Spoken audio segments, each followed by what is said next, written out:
मित्रमंडळी नमस्कार, सुप्रभात. समोर जे दिसणारं झाड आहे ते गुलमोहराचं झाड आहे आणि या गुलमोहराला किती फुलं आहेत आणि पानं किती आहेत.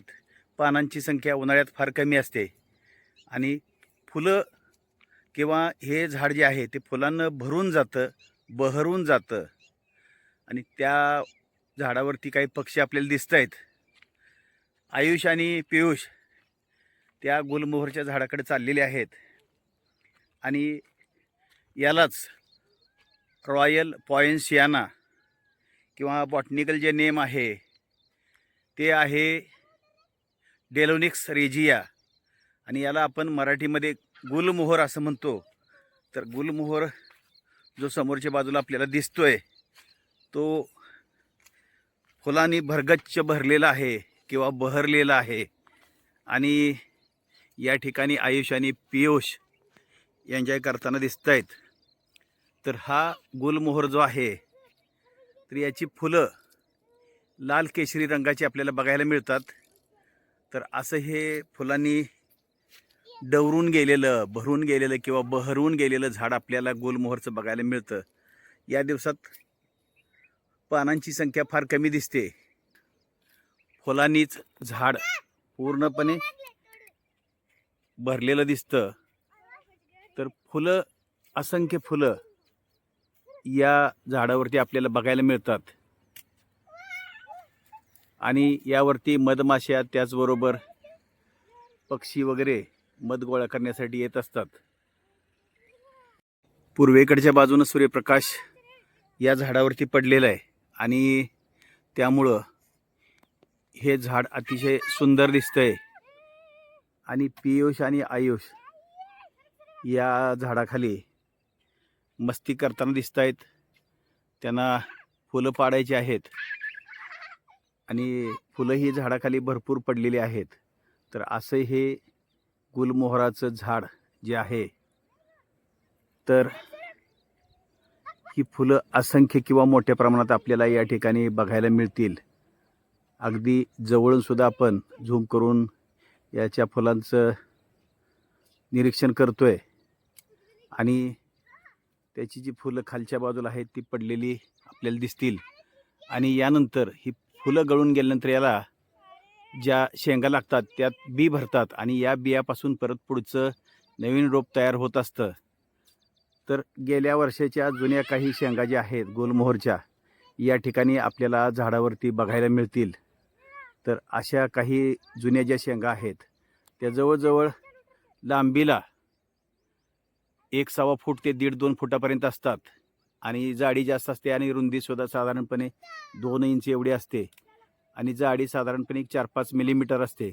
तर असं हे गुलमोहराचं झाड दिसायला अतिशय सुंदर दिसतं आणि रोड साईडसाठी या झाडाची निवड केली जाते की रस्त्याच्या दुतर्फा हे झाड लावलं जातं. तर असं हे गुलमोहराचं झाड, याचे काही औषधीसुद्धा उपयोग आहेत. तर हा पूर्ण ऊसाचं क्षेत्र असलेला एरिया आहे आणि याला पाणी हे वर्षभर मिळत राहतं. त्यामुळं आता झाडाला पानंही फुटायला लागलेली आहेत, झाड हिरवगार राहतं आणि पियुष आणि आयुष त्याची फुलं पाडायचा प्रयत्न करतायत.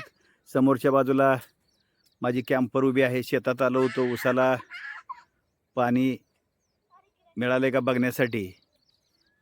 तर असं हे गुलमोहरचं झाड आणि आसपास कुठून तरी मोरांचा सुद्धा आवाज येतोय.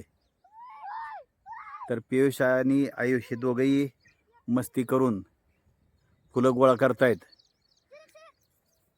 तर ती खेळण्यासाठी फुलं घेत आहेत आणि ह्या ऊसाच्या आतल्या बाजूनं किंवा या परिसरात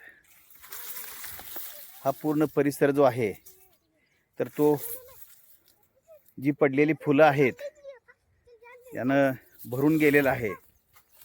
तर ही गुलमोहरची पडलेली फुलं आपल्याला बघायला मिळतील. तर या जमिनीवरती सगळीकडेच फुलांचा सडा आपल्याला पडलेला बघायला मिळेल आणि असं हे गुलमोहरचं झाड. हां, तर आयुष फुलं दाखवतोय आणि पियुष फुलं पाडण्याचा प्रयत्न करतोय. दोघंही फुलं गोळा करण्यासाठी धावपळ करतायत. तर असं हे गुलमोहरचं झाड आपल्याला या ठिकाणी पूर्ण बहरलेलं बघायला मिळतंय आणि सगळीकडं झाडावरती फुलंच फुलं आणि जमिनीवरती फुलंच फुलं आपल्याला पडलेली बघायला मिळतील. तर असं हे दोघांचे प्रयत्न फुलं गोळा करण्यासाठी चालू आहेत. तर असा हा गुलमोहर बहरलेला. या गुलमोहरावरती अनेक कविता आहेत.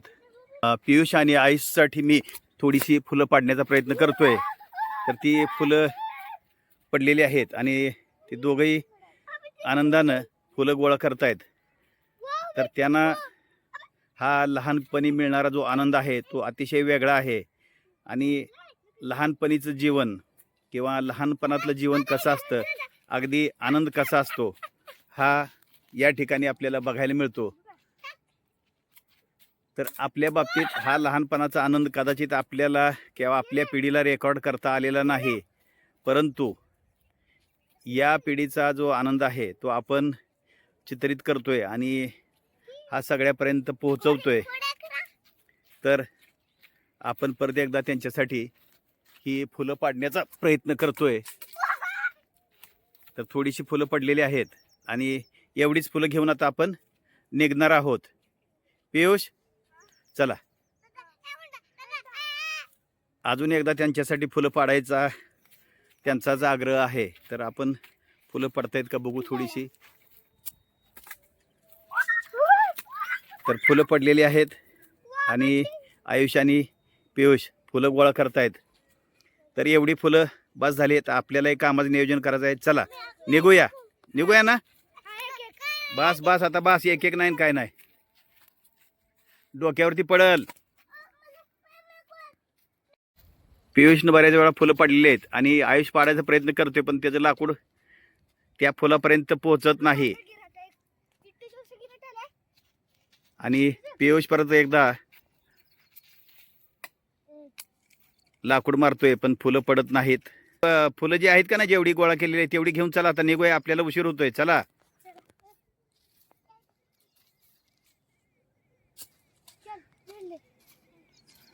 तर आता आम्ही निघालोय आमच्या गाडीकडं आणि गाडीकडे जाऊन निघतोय घराकडं. आयुष आणि पियुष गाडीत मस्ती धमाल करत असताना तर आयुष जो बसलेला आहे तो सीट वरती माकडासारखा गाडीत सीट वरती चढून बसलेला आहे. कसा बसलाय रे? Monkey style. पियुष कसं बसलाय रे आयुष? इकडे बघ. हा, दुसऱ्या कोणाला बसायला येत नाही ना, लहान मुलाला. तुलाच येतोय आहे नाही? मुश्किल आहे का तिथं चढायला? बर बर. हा हा हा. बर बर बर.